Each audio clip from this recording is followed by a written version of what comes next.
Cinema घर के अंदर मूवी देखने वाला साथ में कोई मुसलमान बैठ के मूवी देख रहा है तो शायद आज स्थिति इस बात से नकारी नहीं जा सकती है कि उसका सिनेमा घर के अंदर उसकी लिंचिंग कर दी जाएगी। और आज बताइए कि आप एक मुसलमान से ये सवाल पूछ रहे हैं कि कश्मीरी फाइल्स आपने देखा है कि नहीं देखा। हमारे लिए कोई जगह छोड़ा है आपने देखने के लिए? हमारा मानना है कि जिस समय एक घटना कश्मीरी पंडितों के साथ हुआ जी, तब वीपी सिंह जी की सरकार रही, बिल्कुल अटल बिहारी जी मंत्री रहे उस सरकार में, और कश्मीर में जिन लोगों की हुकूमत रही जी, वो उन लोगों के साथ कहीं ना कहीं आपका लगातार सरकार में अलायंस रहा। और वो कौन लोग थे जो पंडितों का कत्लेआम कर रहे थे? और वो सिर्फ पंडितों का कत्लेआम नहीं हुआ विशाल जी, मैं आपको बता देना चाहता हूँ कि वहाँ पर सिर्फ पंडितों का कत्लेआम नहीं हुआ जी, वहाँ पर मुसलमानों का भी कत्लेआम हुआ। एक पिक्चर के माध्यम से, एक प्रोपेगेंडा के माध्यम से बात को बांटने का काम किया जा रहा है। ये कहीं ना कहीं निराशाजनक है, ये कहीं ना कहीं दुर्भाग्यपूर्ण है। मैंने कई नौजवानों को देखा है कि जब पिक्चर देख के निकल रहे हो वो एकदम ह्यूमन बॉम्ब बन गया है। नमस्कार, स्वागत है आपका द पंचायत में। मेरा नाम है विशाल। द कश्मीर फाइल्स मूवी जो कि विवेक रंजन अग्निहोत्री द्वारा निर्देशित है, वो फिर लगातार देखिए सोशल मीडिया पर ट्रेंड कर रहा है। लोग कई तरह के इसको लेकर के बातें कर रहे हैं। 90 के दशक में जो कश्मीरी पंडितों पर अत्याचार हुआ है, नरसंहार हुआ है, पलायन की जो दर्द है, उसको दर्शाया गया है मूवी के दौरान। इसको लेकर के कई तरह के देखिए प्रोपेगेंडा को लेकर के बातें हो रही है। कुछ लोग कह रहे हैं कि विवेक रंजन अग्निहोत्री ने फिल्म के जरिए प्रोपेगेंडा फैलाने की कोशिश की है, और इस पर हम चर्चा करेंगे। लगातार इसको लेकर के बातें हो रही है। हमारे साथ बात करने के लिए जाप के प्रवक्ता शाहान परवेज जी हैं। शाहान परवेज जी आज हमारे साथ बात करेंगे। तो चलिए शुरू करते हैं। शाहान जी, सबसे पहले तो द पंचायत में आपका बहुत बहुत स्वागत है। ये बताइए कि द कश्मीर फाइल्स जो मूवी आई है, इसके बारे में क्या रिएक्शन है? आपने इस मूवी को अभी तक देखा है कि नहीं?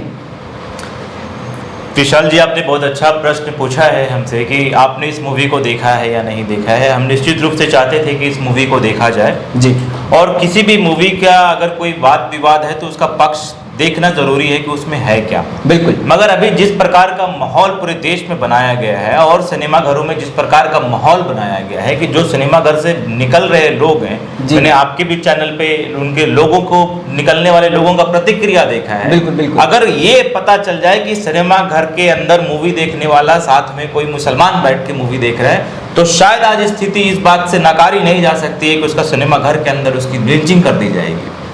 और आज बताइए कि आप एक मुसलमान से ये सवाल पूछ रहे हैं कि कश्मीरी फाइल्स आपने देखा है कि नहीं देखा। हमारे लिए कोई जगह छोड़ा है आपने देखने के लिए? अब तो हमें ये जो समाज के अंदर एक नफरत फैलाई जा रही है, एक समाज को बांटने की कोशिश किया जा रहा है। क्या ये कितना सच है? इतिहास में क्या हुआ, आज उसको आप वर्तमान और भविष्य से उसको जोड़कर देखेंगे।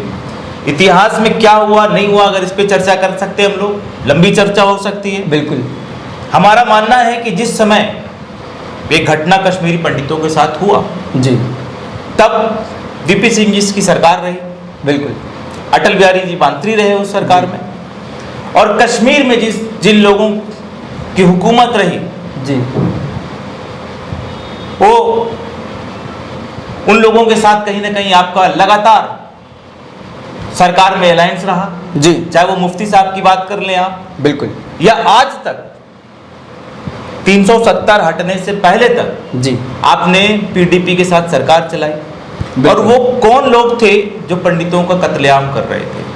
और वो सिर्फ पंडितों का कत्लेआम नहीं हुआ विशाल जी, मैं आपको बता देना चाहता हूं कि वहां पर सिर्फ पंडितों का कत्लेआम नहीं हुआ जी, वहां पर मुसलमानों का भी कत्लेआम हुआ। जो मुसलमान पंडितों के लिबरल सोच के थे, जो बिल्कुल इस नरसंहार का विरोध कर रहे थे, उन लोगों को भी अपनी जानें गंवानी पड़ी है। और आज भी अगर कश्मीरी पंडित वहां पर खुशी से हैं या जो बचे हुए हैं, उनमें कहीं ना कहीं आपसी तालमेल और एक समाज से दूसरे समाज के हमदर्दी और तालमेल आज भी बरकरार है। मगर जिस प्रकार से समाज में नफरत फैलाने की राजनीति एक पिक्चर के माध्यम से, एक प्रोपेगेंडा के माध्यम से बात को बांटने का काम किया जा रहा है, ये कहीं ना कहीं निराशाजनक है, ये कहीं ना कहीं दुर्भाग्यपूर्ण है। मैंने कई नौजवानों को देखा है कि जब पिक्चर देख के निकल रहे हो वो एकदम ह्यूमन बॉम्ब बन गया है। ये किसको पता नहीं था ये कश्मीरियों के साथ गलत हुआ है, कश्मीरी पंडितों को मारा गया, ये किसको पता नहीं था? ये आज आप जान रहे हैं इस बात को? ये बात किसको नहीं पता था कि आज आप बता रहे हैं कि ये बात हमने नहीं कुछ बताई है? हाँ, मगर ये बात आपने आज जो छुपाई है वो ये बात कह रहा हूं मैं आपको कि कोई भी घटना का जिम्मेदार सरकार होता है, कोई भी घटना का जिम्मेदार कोई समाज या कोई कौम नहीं होता है। आपकी सरकार थी और जिस समय इस तरह की घटना हुई वहां पे जगमोहन बाबू गवर्नर, एज ए गवर्नर थे वहां पर जी। और जब उनके समय में ये घटना हुआ तो बाद में वीपी सिंह जी की सरकार गिरी जी और अटल जी पूर्ण रूप से सरकार में आए और वही गवर्नर जो उस घटना के समय में वहां गवर्नर थे, वही गवर्नर अटल जी की सरकार में मंत्री बनते हैं जी। आप सवाल उनसे कीजिएगा, ये सवाल हमसे कीजिएगा। बिल्कुल। अपनी नाकामयाबी छुपाने के लिए आप एक समाज को टारगेट कर रहे हैं। और मैं आप भी पूछ लेता हूं, आज भी मैं इस सरकार से पूछ लेना चाहता हूं कि 7 साल आपकी पूर्ण बहुमत की सरकार रही, आज में 7 सालों में इन कश्मीरी पंडितों के लिए क्या किया? आपने 7 सालों में कितने कश्मीरी पंडितों को रोजगार दिया? आपने इन 7 सालों में कितने पंडितों को फिर से बसाने की कोशिश किया और कितने लोगों को घर दिया? सवाल इस पे होना चाहिए था, एक मूवी इस पे बननी चाहिए थी। आज शायद मूवी का बिजनेस 150 करोड़ के प्लस हो गया है जी। अगर अग्निहोत्री को इतना चिंता होगा कश्मीरी पंडितों का और उस अनुपम खेर को इतना चिंता होगा कश्मीरी पंडितों का, तो ये 170 करोड़ रुपया का फंड पहले कश्मीरी पंडितों को अलॉट करा दे। ये 170 करोड़ रुपए से कश्मीरी पंडितों का भला हो सकता है। ये मेरा सुझाव है कि वो 170 करोड़ रुपया जो कश्मीरी पंडितों के नाम पे तुमने धंधा खोला है ना, उसका पैसा उन कश्मीरी पंडितों को आप दे दो, उनका उसमें कल्याण हो जाएगा। मगर आप 170 रुपया नहीं दोगे क्योंकि आपका ये व्यापार है, आपने नफरत को व्यापार बना लिया है। Tax free tax free tax free करके अगर किसी एक समाज पे उत्पीड़न हुई, आपको इतना दर्द छलक गया। नरेंद्र मोदी जी, आपके शासनकाल में गुजरात में भी दंगा हुआ, नरसंहार हुआ, गुजरात फाइल्स बना देते। कल 20 मार्च था, 20 मार्च के दिन बाबा साहब अंबेडकर को पानी पीने के लिए संघर्ष करना पड़ा और आंदोलन खड़ा करना पड़ा कि दलितों को पानी पीने का अधिकार भी नहीं था एक तालाब से। जी। कभी आपने उसको 10,000 साल के इतिहास को दिखा देते उठाकर कि जिस प्रकार से दलितों के साथ उत्पीड़न हुआ 10,000 सालों से, जो उत्पीड़न दलितों के साथ हुआ, जो व्यवहार दलितों के साथ आज तक होता आया है, जहां पे एक तालाब में कुत्तों का पानी पीने की परमिशन थी, इजाजत था कि कुत्ता उस तालाब से पानी पी सकता मगर दलित उस तालाब से पानी नहीं पी सकता, उस समाज का उत्पीड़न भी उठाकर दिखा सकते थे तो दिखा देते ना। शाहान जी, तो आप ये कहना चाहते हैं जिस तरीके से कश्मीरी पंडितों का दर्द दिखाया गया है द कश्मीर फाइल्स बना करके, तो उसी तर्ज पे गुजरात में जो गोधरा कांड हुआ था उसको लेकर के फिल्म बनानी चाहिए। मैंने बोला कि आप अगर प्रधानमंत्री हैं, आपको चिंता अगर है, अगर किसी के साथ भी गलत हुआ, मैं कह रहा हूं अगर कश्मीरी पंडितों के साथ गलत हुआ वो गलत है, मगर पूरे देश में जितने लोगों के साथ गलत हुआ उन सबके साथ आप उसी भावना से पेश आइए ना। बिल्कुल। अगर कश्मीरी पंडितों के साथ कश्मीर में गलत हुआ तो मुसलमानों के साथ 2002 में गुजरात में गलत हुआ, अगर वहां पे उनको मारा गया, उनकी इज्जत लूटी गई कश्मीरी पंडितों का, 1990 में कश्मीर के अंदर, तो गुजरात के अंदर 2002 में मुसलमानों के साथ हुआ। और ये 10,000 सालों से आज तक अनेक रेप जिसका रिकॉर्ड नहीं आप गिनती कर पाइएगा दलितों के साथ होता है और आज भी हो रहा है, जिसका रिकॉर्ड भी दर्ज नहीं हो पाता है।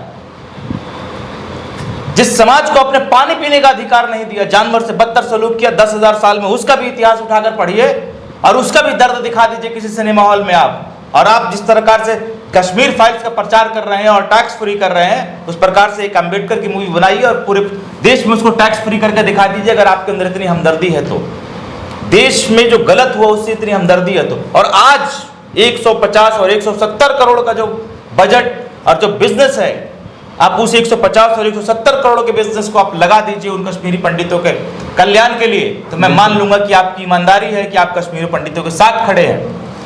साफ तौर पे जो इस मूवी में एक बहुत बड़ा कलाकार, जो शायद अभी उसको नेशनल अवार्ड भी मिल सकता है, अनुपम खेर जी से एक बात पूछ लीजिए कि सर भगवान ने आपको इतना साधन संसाधन संपन्न किया है, आपने किसी एक कश्मीरी पंडितों की पढ़ाई की जिम्मेदारी अगर अपने कंधों पे ले रखी हो तो बता दीजिए।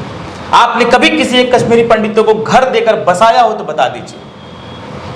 मगर आपको कुछ करना नहीं है, आपको केवल और केवल देश के अंदर सेंटिमेंट खराब करना है और सेंटिमेंट को व्यापार बना देना है और लोगों को ह्यूमन बॉम्ब बना देना है कि सड़क पर चलते हुए कभी भी कोई ब्लास्ट कर जाए। बिल्कुल।